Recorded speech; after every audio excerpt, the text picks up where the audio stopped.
Hello my dear friends, welcome to the Vani tutorials. हम लोग discuss कर रहे हैं एक नया chapter alcohols, phenols and ethers. Primarily नाम से समझ में आ रहा है कि इसमें तीन अलग अलग कंपाउंड्स की स्टडी होने वाली है। तो पहला पार्ट अल्कोहल है, दूसरा पार्ट फिनॉल है, तीसरा पार्ट ईथर है।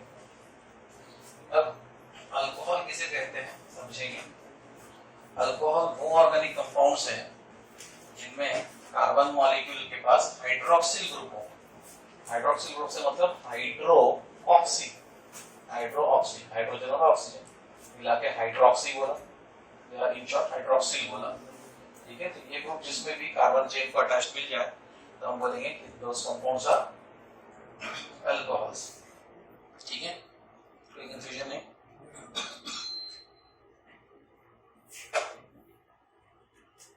सो आप एक कार्बन देख रहे हैं जो सिंगल बॉन्डेड है, मतलब it is sp3 hybridised carbon. इसमें OH ग्रुप यानी कि हाइड्रोक्सिल ग्रुप अटैच्ड है इस कार्बन पर डायरेक्टली। तो हम बोल सकते हैं कि ये कंपाउंड अभी इस तरह का कंपाउंड है अल्कोहल। लेकिन यही OH कार्बन की रिंग को अटैच हो जाए डायरेक्टली, ये रही कार्बन की रिंग, बेंजीन वाली रिंग, इसको डायरेक्टली OH लग जाए तो ऐसे केस में हम लोग इसको बोलते हैं फिनॉल। ठीक है, लेकिन कभी कभी ऐसा भी होता है कि बीच में कार्बन आ जाते हैं और बाद में OH आ जाता है, मतलब OH रिंग को डायरेक्टली अटैच नहीं है, तो उसको बोलते हैं एरोमेटिक अल्कोहल। ठीक है, तो रिंग कंपाउंड्स में हमारे पास दो तरह के कंपाउंड्स हो गए, एक जिसमें OH रिंग को इनडायरेक्टली अटैच है जैसे कि इस एग्जांपल में, और एक वैरायटी जिसमें रिंग को OH डायरेक्टली अटैच है। तो OH जब रिंग को डायरेक्टली अटैच है उसको फिनॉल बोलते हैं, और इनडायरेक्टली किसी कार्बन चेन के थ्रू अटैच्ड है जैसे कि यहाँ पर एक कार्बन आ गया तो उसको एरोमेटिक अल्कोहल बोलते हैं। ये फर्क समझ में आ गया? पक्का? अब फिनॉल्स एक बड़ी सी फैमिली है जिसमें सिर्फ जरूरी कि एक रिंग हो, एक से ज्यादा रिंग भी हो तब भी कैटेगरी फिनॉल्स कहलाती है, बशर्ते OH उस रिंग को डायरेक्टली अटैच्ड हो। ठीक है, वो एक रिंग हो या दो रिंग फर्क नहीं पड़ता, OH डायरेक्ट अटैचमेंट करता हो उसे फिनॉल बोलेंगे। और जैसे भी एरोमेटिक अल्कोहल, रिंग और OH के बीच में कोई कार्बन की चेन आ गई, ठीक है, डायरेक्ट अटैचमेंट नहीं है, तब एरोमेटिक अल्कोहल बोले। OH के लिए अल्कोहल और रिंग के लिए एरोमेटिक, रिंग के लिए एरोमेटिक, OH के लिए अल्कोहल। ठीक है, तो बात जाते हैं तीसरी कैटेगरी ऑफ कंपाउंड्स की तरफ इस चैप्टर में जो पढ़ेंगे, दैट इज ईथर। ईथर बड़े सुंदर से कंपाउंड है जिसमें सेंट्रली यू हैव ऑक्सीजन। सबको पता चाहिए ऑक्सीजन की वैलेंसी 2 है, तो इस दोनों वैलेंसीज में we can have same alkyl group या we can have different alkyl groups. एक अल्किल ग्रुप और एक एरोमेटिक रिंग, या तो फिर दोनों एरोमेटिक रिंग, दोनों एरोमेटिक रिंग सेम भी हो सकते हैं तो डिफरेंट भी हो सकते हैं। क्या क्या बताया समझ में आ गया? मतलब क्या नहीं बदला इतने सारे एग्जांपल्स में, सेंट्रली लोकेटेड ऑक्सीजन। ठीक है, तो अल्कोहल इज OH, इधर में अल्किल ग्रुप हो सकता है तो रिंग हो सकता है। ठीक है, अब यहां पर हमने H के बदले और एक अल्किल ग्रुप लगा दिया या तो फिर एरोमेटिक रिंग लगा दिया, मतलब OH जो था अल्कोहल का उसका H हटा दिया, उसको अल्किल ग्रुप या तो एरोमेटिक रिंग से रिप्लेस कर दिया। ठीक है, तो ROR डैश ROR, यहाँ पे ROR लिखा मतलब दोनों alkyl group same, ROR dash बोले तो एक अल्किल ग्रुप अलग दूसरा अलग, एक अल्किल एक एरोमेटिक, दोनों एरोमेटिक, दोनों एरोमेटिक में we can have the same aromatic ring on either side, या तो फिर एक एरोमेटिक अलग और दूसरा एरोमेटिक रिंग अलग, ऐसा भी ले सकते हैं। इसमें ही में आगे बट जो चीज एटर्नल है इधर उसमें वो है सेंट्रली लोकेटेड ऑक्सीजन, वो नहीं बदलेगा। तो आजू बाजू में कार्बन स्ट्रक्चर्स है इसलिए मैं उनको ऑर्गेनिक बोल सकता हूँ कंपाउंड्स को, ये भी कार्बन, ये भी कार्बन, ये सब कार्बन, और बीच में ऑक्सीजन है इसलिए बोलूंगा ऑर्गेनिक ऑक्साइड्स। ईथर क्या है तो ऑर्गेनिक ऑक्साइड्स, ये नाम समझे, कार्बन के चलते ऑर्गेनिक, ऑक्सीजन के चलते ऑक्साइड। फिर एक स्टेटमेंट आपको और एक दिया गया है, ethers are considered as anhydrides of alcohol. अब ये क्या चक्कर है इसको भी समझो। Alcohol is ROH, let's take one more molecule of alcohol, ROH, ROH, ROH। Anhydride का मतलब क्या होता है? एनहाइड्रेट मतलब पानी पानी निकाल देना यानी कि डिहाइड्रेट कर देना। इन दोनों मॉलिक्यूल को अगर मैं हीट करता हूं और इसमें का पानी निकाल देता हूं H2O, तब क्या बना, इधर से RO, ये जो बॉन्ड टूटेगा उसमें ये वाला अल्किल ग्रुप आके जुड़ेगा। तो ईथर बनाकर मैंने क्या किया, अल्कोहल से पानी निकाल दिया, तो अल्कोहल को डिहाइड्रेट कर दिया, यानी कि अल्कोहल की जो एनहाइड्राइड तैयार हुई है वो ईथर है बाय रिमूवल ऑफ वाटर। ये भी समझे पक्का? मतलब ईथर, अल्कोहल, फिनॉल सब मिलते मिलते कंपाउंड है, आपस में कहीं ना कहीं इनका कनेक्शन है, इसलिए तीनों कंपाउंड्स एक साथ एक ही चक्कर में डाले गए। ठीक है, इतनी बात।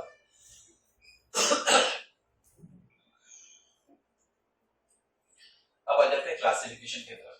अल्कोहल का भी देखेंगे, फिनॉल का भी देखेंगे, ईथर का भी देखेंगे, हर एक को क्लासिफाई करेंगे इनटू डिफरेंट वैरायटीज। शुरुआत कर रहे हैं अल्कोहल के क्लासिफिकेशन से।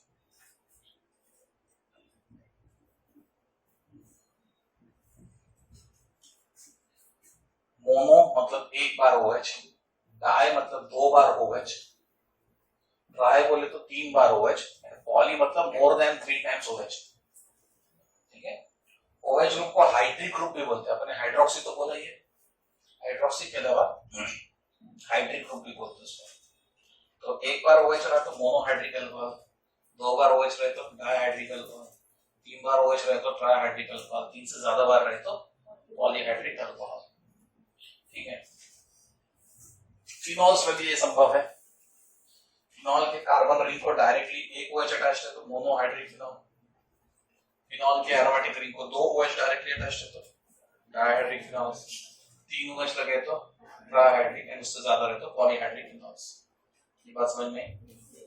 तो ये कहानी मोनो, डाई, ट्राई, पॉली वाली हम अल्कोहल पे लगा सकते हैं और फिनॉल पे लगा सकते हैं। ईथर पे ये नहीं लगता, ईथर का क्लासिफिकेशन अलग तरीके से चलता है, मैं आपको आगे बताऊंगा। यहाँ तो कोई कंफ्यूजन नहीं। तो अगर आप आइडेंटिफाई करना शुरू करो ये मॉलिक्यूल्स है कैसे। कार्बन की चेन में एक OH, मोनोहाइड्रिक अल्कोहल, और कार्बन के रिंग में एक OH, तो मोनोहाइड्रिक फिनॉल्स है। समझा? इस कार्बन की चेन में हम कितने OH देख रहे हैं बेटा? तो डाइहाइड्रिक अल्कोहल। और कार्बन की रिंग में कितने OH लगे हैं? तो डाइहाइड्रिक फिनॉल्स। नाम समझा? सेम वे यहाँ कार्बन की चेन है हमारे पास, ये कितने OH लगे हैं इसको? 1 2 3, तो ट्राइहाइड्रिक अल्कोहल्स।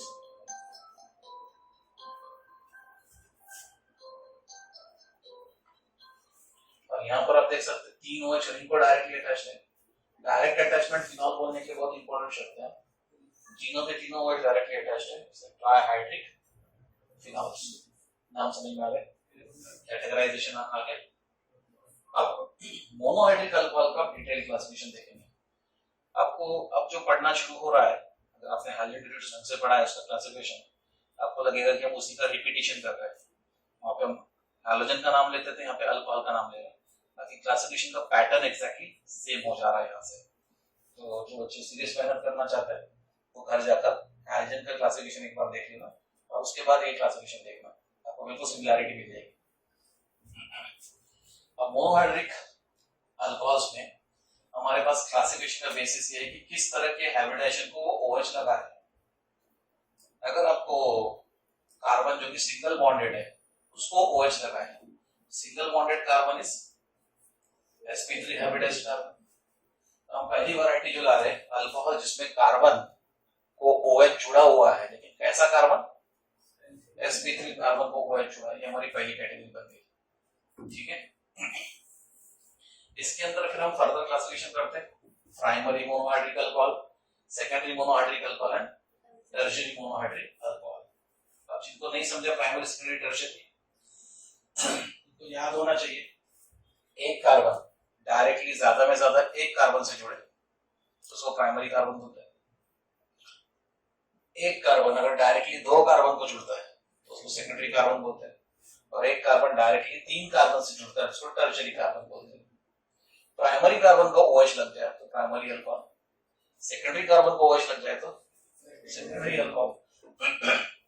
और टर्शियरी कार्बन को OH लग जाए तो टर्शियरी अल्कोहल। ये वैरायटी समझ गई?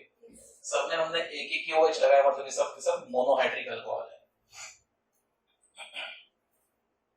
अब इसी तरह से आप sp3 वाले केस में एलिलिक और बेंजीलिक दो वैरायटीज और ला सकते हैं। ठीक है, ये क्या कॉन्सेप्ट है इसको भी समझ लो। एलिलिक कॉन्सेप्ट और बेंजीलिक कॉन्सेप्ट।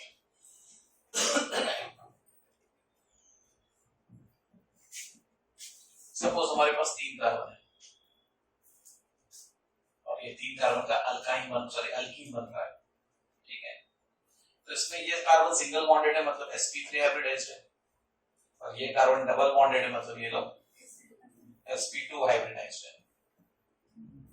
इस sp3 कार्बन को अगर हमने OH जोड़ा तो इसको बोलते हैं एलिलिक अल्कोहल।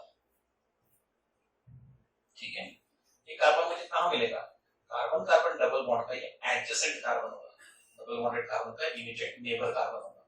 ये सिंगल बॉन्डेड है मतलब sp3 है, इसको लोग एलिलिक कार्बन भी बोलते हैं, और एलिलिक कार्बन को OH लगा इसलिए एलिलिक अल्कोहल। याद रख समझे? इसी तरह से we have benzylic alcohol also.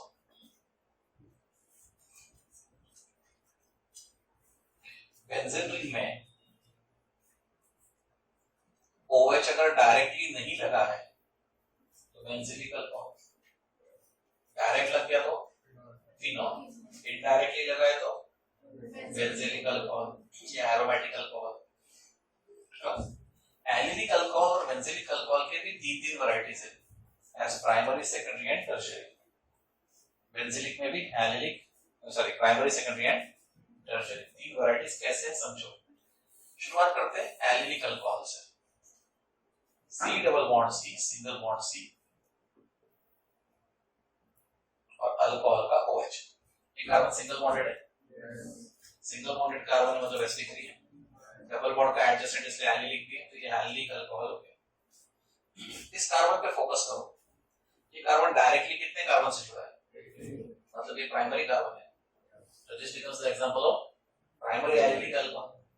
लेकिन अगर ये हाइड्रोजन हटाकर मैंने यहाँ पे एक CH3 जोड़ दिया, इधर भी कार्बन, ये कार्बन डायरेक्टली 2 कार्बन से जुड़ा है, ये सेकेंडरी कार्बन हो गया, that becomes secondary allylic alcohol. और सोचो कि इस हाइड्रोजन के बदले भी मैं वहां पे एक कार्बन लगा देता हूं, ये कार्बन डायरेक्टली 1, 2 और 3 कार्बन से जुड़ा है, तो टर्शियरी कार्बन हो गया, इसलिए टर्शियरी एलिलिक अल्कोहल। ये समझिए, ये तीनों वैरायटी समझी, primary allylic alcohol, secondary allylic alcohol और टर्शियरी। अब ऐसे बेंजीलिक का करते हैं। बेंजीन में CH2OH हमने लगाया, तो ये OH रिंग को डायरेक्टली अटैच्ड नहीं है, इसलिए फिनॉल नहीं है, बेंजीलिक अल्कोहल है। इस कार्बन पे फोकस करो। ये कार्बन एक ही कार्बन से जुड़ा है, ये प्राइमरी कार्बन हो गया, तो ये बना प्राइमरी बेंजीलिक अल्कोहल। लेकिन अगर यहाँ पे एक हाइड्रोजन हटाकर मैं यहाँ पे CH3 कर दूं, ये कार्बन दो कार्बन से डायरेक्टली जुड़ा है, तो सेकेंडरी अल्कोहल बन गया, ये सेकेंडरी बेंजीलिक अल्कोहल। अगर यहाँ पर भी हाइड्रोजन के बदले CH3 कर दो, तो OH जिस कार्बन को लगा है, वो 1, 2 और 3 कार्बन से जुड़ा है, मतलब टर्शियरी कार्बन से जुड़ा है, तो that becomes tertiary benzylic alcohol. इस समझ में आ गया? पक्का? अब alcohols containing sp2 carbon, sp3 वाले देख लिए, sp3 में सिंगल बॉन्डेड वाला देखा, एलिलिक वाला देखा, बेंजीलिक वाला देखा। sp2 बोले तो कार्बन कार्बन डबल बॉन्ड होना चाहिए। डबल बॉन्डेड कार्बन को विनिलिक कार्बन भी बोलते हैं। यहाँ पे देखो डबल बॉन्डेड कार्बन है, इस कार्बन को विनिलिक कार्बन भी बोलते हैं। विनिलिक कार्बन को OH लग गया, इसलिए विनिल अल्कोहल या इन जनरल विनिलिक अल्कोहल। अब कार्बन अगर डबल बॉन्डेड है तो हमेशा sp2 हाइब्रिडाइज्ड होता है, इसलिए हमने इसको इस कैटेगरी में लिया। ये भी समझ में आ गया? पक्का? ये सारी वैरायटीज आपने हाइड्रोजन डेरिवेटिव्स में भी देखी, इससे वहां पे OH के बदले हाइड्रोजन होता है। तो वजह है बच्चों classification of ether strength. Phenol का और अल्कोहल का क्लासिफिकेशन नियरली सेम थिंग पे चला। ईथर का क्लासिफिकेशन स्लाइटली डिफरेंट है। किस तरह से डिफरेंट होता है उसको समझ लो। हमने आपको जब ईथर बताया तो समझाया सेंट्रल में ऑक्सीजन चाहिए, इधर भी एल्किल ग्रुप, इधर भी एल्किल ग्रुप, जो सेम हो सकती थी जैसे कि इस एग्जांपल में, या तो डिफरेंट भी हो सकती है जैसे कि इस एग्जांपल में, यानी क्या बन गया आर ओ आर डैश। तो you can have the same alkyl groups, you can have different alkyl groups on either side of oxygen. alkyl group में लेफ्ट और राइट में आइडेंटिटी है कि डिफरेंसेस है? अगर ऑक्सीजन है इधर इधर दोनों तरफ मिथिल डाल दिया, एक जैसा है कि अलग अलग है?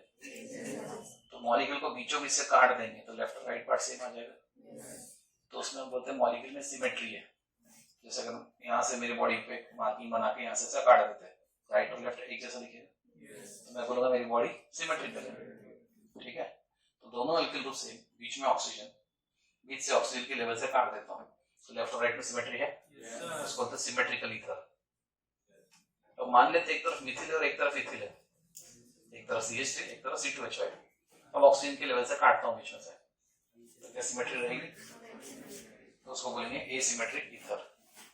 ठीक है, एग्जांपल से समझो, CH3O CH3, C2H5O CH3, इसको काटा तो लेफ्ट और राइट सिमेट्रिकल हो गया, इसको बोल दिया सिमेट्रिकल ईथर। इसको बीच से काटता तो लेफ्ट राइट सेम नहीं दिखता, तो अनसिमेट्रिकल ईथर। ये समझो ना? अब इधर और इधर एक जैसी चीज है तो हम इसको और एक नाम देते हैं सिंपल ईथर। एक जैसे है ना, तो सिंपलिसिटी एट इट्स पीक, एक जैसे है। लेकिन ये दोनों अलग अलग अल्किल ग्रुप है, मतलब दो अलग अलग अल्किल ग्रुप का मिक्सचर है, इसलिए कुछ लोग इसको मिक्स्ड ईथर भी बोल देते हैं। दो अलग अलग अल्किल ग्रुप का मिक्सचर है, इसलिए मिक्स्ड ईथर। तो ईथर का क्लासिफिकेशन समझ में आ गया? पक्का? अभी मैं आपके लिए एक एग्जांपल देता हूँ और आपसे पूछना होगा वो किस कैटेगरी में जाएगा। CH3O C6H5, C6H5 मतलब रिंग, ये सिमेट्रिकल ईथर हुआ या मिक्स्ड ईथर हुआ? अनसिमेट्रिकल यानी मिक्स्ड हुआ, क्योंकि लेफ्ट और राइट आइडेंटिकल नहीं है। ठीक है, एक एग्जांपल और ट्राई करते हैं।